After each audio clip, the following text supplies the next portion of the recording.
La saga de l'Alliance israélite universelle, racontée par Georges Bensoussan, au micro d'Ariel Danan.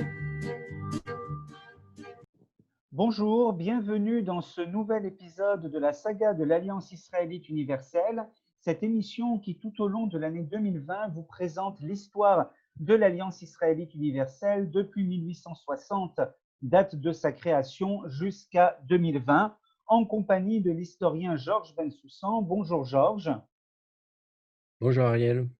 Dans ce nouvel épisode, nous allons parler du rôle prépondérant du Maghreb dans l'histoire de l'Alliance, puisque ça a été la terre d'élection des principales écoles de l'Alliance, en tout cas sur le long terme. Mais il y a des césures chronologiques qu'il ne faut surtout pas oublier dans l'histoire de l'Alliance. Et finalement, l'une des plus grandes césures, c'est 1914, parce que de 1860 à 1914, c'est le moment où l'Alliance a créé le plus d'écoles et dans la zone, l'aire géographique la plus étendue qui soit. Tout à fait. Lors de notre dernière émission, je disais que ce réseau qui commence en 1862 avec le Maroc compte 183 écoles en 1914. Il faut rappeler ces chiffres, je crois qu'ils sont impressionnants. 44 000 enfants scolarisés à cette rentrée scolaire-là. Et parmi ces 44 000 enfants, 17 000 filles. Bon. Et alors, sur quoi s'appuie ce réseau scolaire? Il s'appuie également sur un nombre d'adhérents dans les comités de l'Alliance qui sont créés un peu partout dans le monde, qui croît très vite. Entre 1865 et 1875, simplement en 10 ans, le nombre d'adhérents a été multiplié par 10, avec d'ailleurs à noter ceci, le poids prépondérant des adhérents allemands. Les adhérents allemands représentent près d'un tiers du total des adhérents de l'Alliance. Alors, ce réseau s'étend partout du Maroc, je l'ai dit, jusqu'à la Perse au début du XXe siècle, jusqu'aux Balkans, bien évidemment, où les écoles ont été très implantées, mais en même temps, l'Alliance va rencontrer deux échecs importants. L'un dans le monde arabe, c'est le Yémen, où elle ne parviendra jamais, malgré deux tentatives, à installer une école, et pour des raisons matérielles essentiellement d'ailleurs. Et l'autre échec est un échec dû à des raisons politiques, c'est l'Empire russe. Alors l'Empire russe, c'est la moitié des judaïcités du monde, vers 1900. La moitié des juifs du monde vivent dans l'empire tsariste, et là, ça tient tout simplement au refus du pouvoir tsariste de laisser l'Alliance s'installer. Ce qui n'empêchera pas d'ailleurs l'Alliance de jouer un grand rôle dans le sauvetage du judaïsme russe au moment des grandes crises pogromistes. Il y a également une mention à part peut-être à faire à l'ancrage en terre d'Israël. Peut-être qu'on y reviendra une autre fois, mais il ne faut pas oublier que la première grande école agricole de l'Alliance a été fondée à Mikvé Israël, qui existe toujours d'ailleurs aujourd'hui, mais pas sous la forme d'une école d'agriculture, sous la forme de lycée, au sud de Holon, au sud de Tel Aviv, à côté de Holon, à côté de Bat-Yam. Mais plusieurs écoles ont également été créées à Jérusalem, à Tibériade, par exemple, à Tzfat, à Jaffa également, qui est une très grande ville à l'époque. Donc, en 1914, on a un réseau qui est au fait de sa puissance, et vous avez parlé des grandes césures. Vous avez raison de dire 1914, parce que le déclin s'amorce avec la Grande Guerre.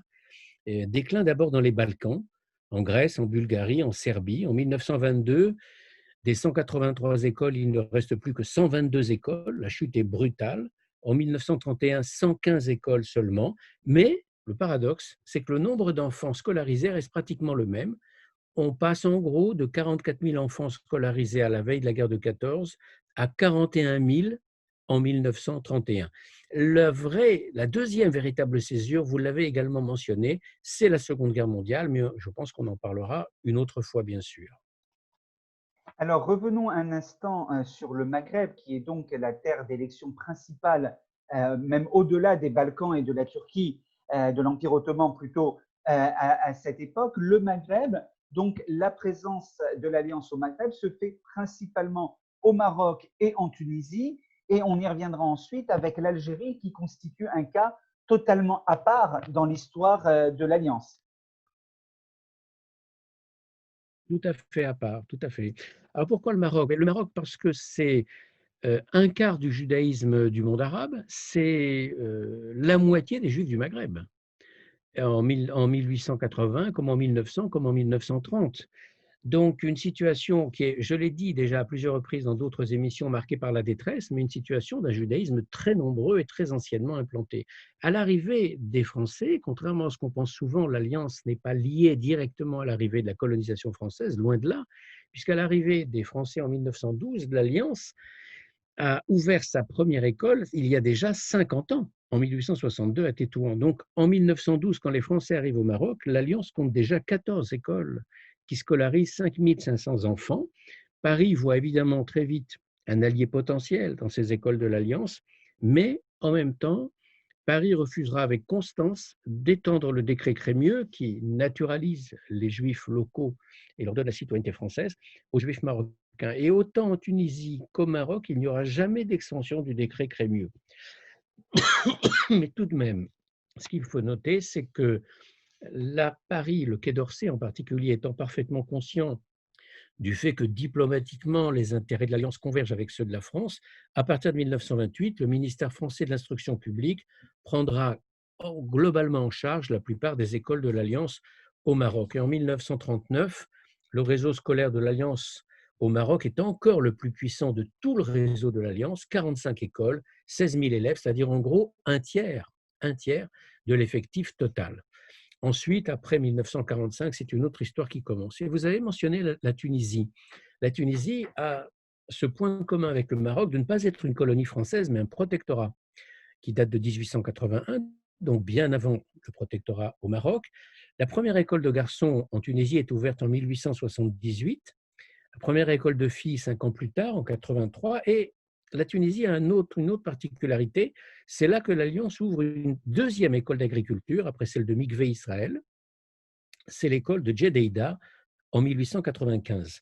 Mais je l'ai dit,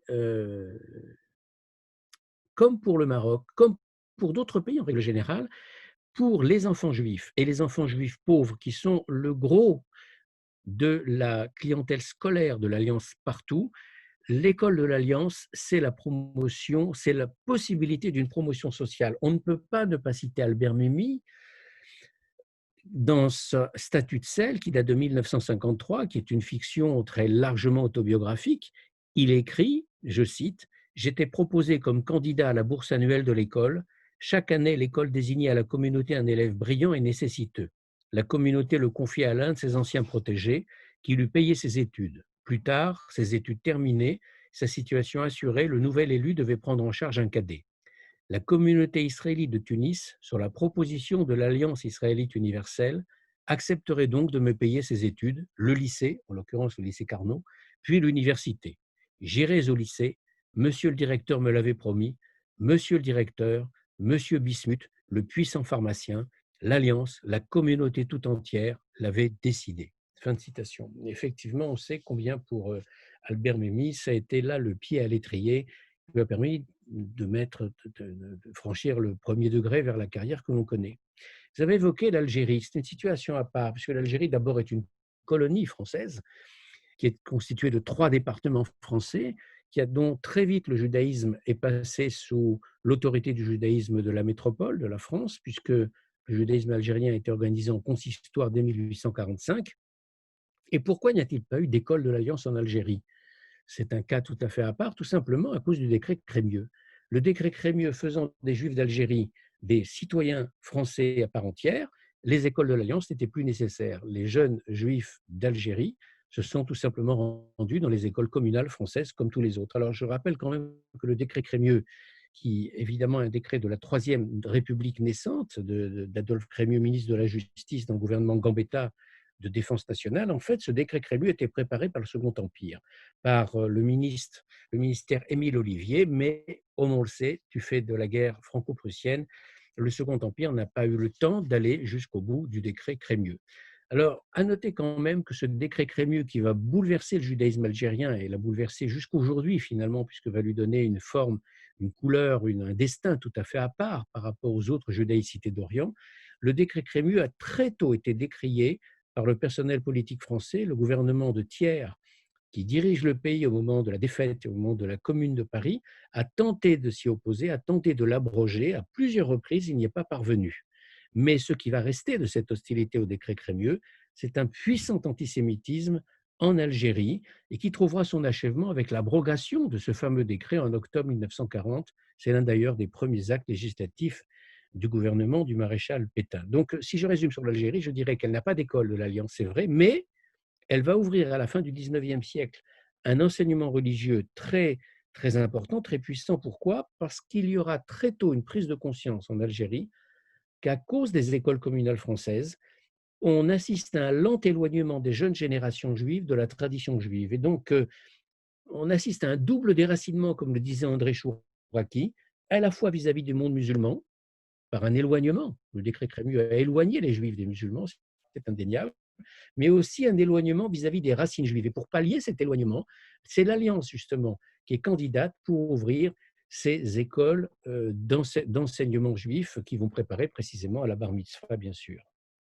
Et l'Alliance va ouvrir également en Algérie des écoles professionnelles, mais nous reviendrons sur l'enseignement professionnel de l'Alliance. Juste en un mot de conclusion, Georges Bensoussan, redire finalement que les liens que vous avez décrits entre le ministère des Affaires étrangères, le ministère de l'Instruction publique et l'Alliance en ces temps de colonisation ne font pas pour autant de l'Alliance une institution colonisatrice, puisque précisément, notamment au Maroc, elle a œuvré bien avant l'arrivée du pouvoir politique français.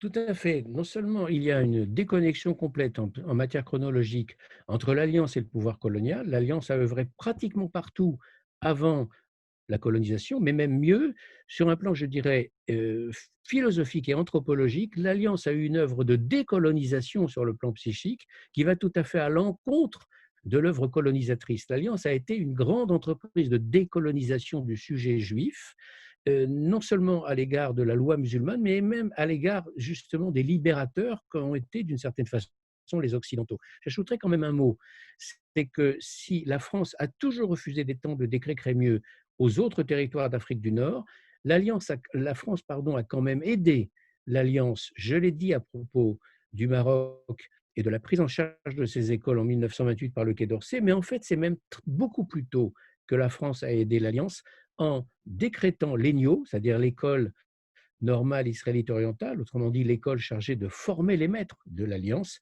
Elle a décrété très tôt d'utilité publique dès 1880. Et d'ailleurs, le paradoxe, mais peut-être qu'on y reviendra dans d'autres émissions, c'est que l'Alliance elle-même ne sera décrétée d'utilité publique qu'en 1945. Merci beaucoup, Georges Bensoussan, et à la semaine prochaine. La saga de l'Alliance israélite universelle, racontée par Georges Bensoussan, au micro d'Ariel Danan.